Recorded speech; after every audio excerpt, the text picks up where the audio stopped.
2024 সালে দেশ এবং জনগণের স্বাধীনতা রক্ষার যুদ্ধে সশস্ত্র বাহিনীর ভূমিকা দেশের স্বাধীনতা প্রিয় জনগণকে আশান্বিত করেছে।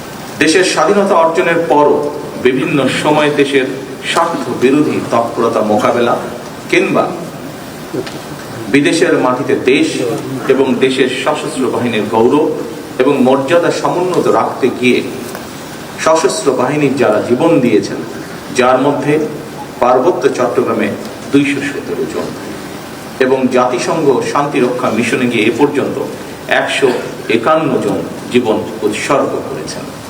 অনেকে হয়েছেন আহত। আমি তাদের আত্মদানকে কৃতজ্ঞতার সঙ্গে শ্রদ্ধা করে স্মরণ করছি। সশস্ত্র বাহিনীর উপস্থিত অফিসার এবং সৈনিকবৃন্দ, সশস্ত্র বাহিনী কেবল যুদ্ধকালীন প্রয়োজনে একটি অবশ্যম্ভাবী শক্তি নয়, বরং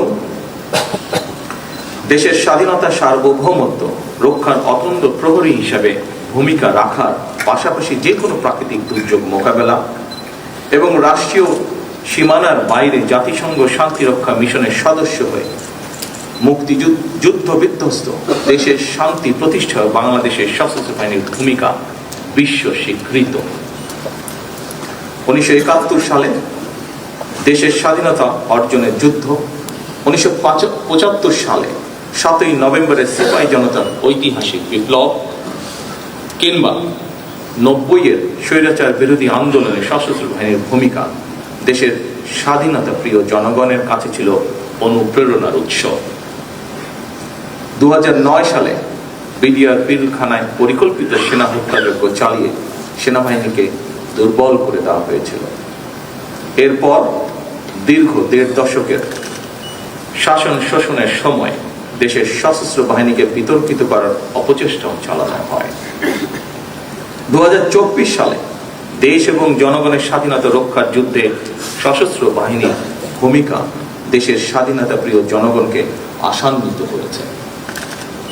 2024 সালের 5ই আগস্ট পরবর্তী অস্থির সময় এবং দৃশ্যমান প্রশাসনিক অচলাবস্থাতেও সশস্ত্র বাহিনী অসাধারণ ভূমিকা পালন করেছে। এমনকি অন্তর্বর্তীকালীন সরকারের পুরো সময়টিতে আইন শৃঙ্খলা রক্ষা থেকে শুরু করে দেশের শিল্প অঞ্চল, নগর বন্দর এবং স্থবির হয়ে পড়া অর্থনীতির চাকা সচল রাখার ক্ষেত্রেও সশস্ত্র বাহিনীর ভূমিকা ছিল ইতিবাচক। গত 12ই ফেব্রুয়ারি মাসে অনুষ্ঠিত অবাধ, নিরপেক্ষ এবং গ্রহণযোগ্য নির্বাচন সম্পন্ন করার ক্ষেত্রে অন্তর্বর্তীকালীন সরকারের প্রতি সশস্ত্র বাহিনীর সহায়তা ছিল দেশ ও জনগণ এবং গণতান্ত্রিক বিধিবিধানের প্রতি সশস্ত্র বাহিনীর আস্থা ও বিশ্বাসেরই প্রতিফলন। উপস্থিত অফিসার এবং সৈনিকবৃন্দ, দীর্ঘ 18 বছর পর গত 26শে মার্চ নির্বাচন পরবর্তী গণতান্ত্রিক বাংলাদেশের 55তম স্বাধীনতা এবং জাতীয় দিবসে সাড়ম্বরে অনুষ্ঠিত হলো রাষ্ট্রীয় কুচকাওয়াজ। অত্যন্ত সুশৃঙ্খল, পরিপাটি ও নজর কাড়া প্যারেড এবং প্রদর্শনীর জন্য আমি আপনাদেরকে বিশেষভাবে ধন্যবাদ জানাতে চাই।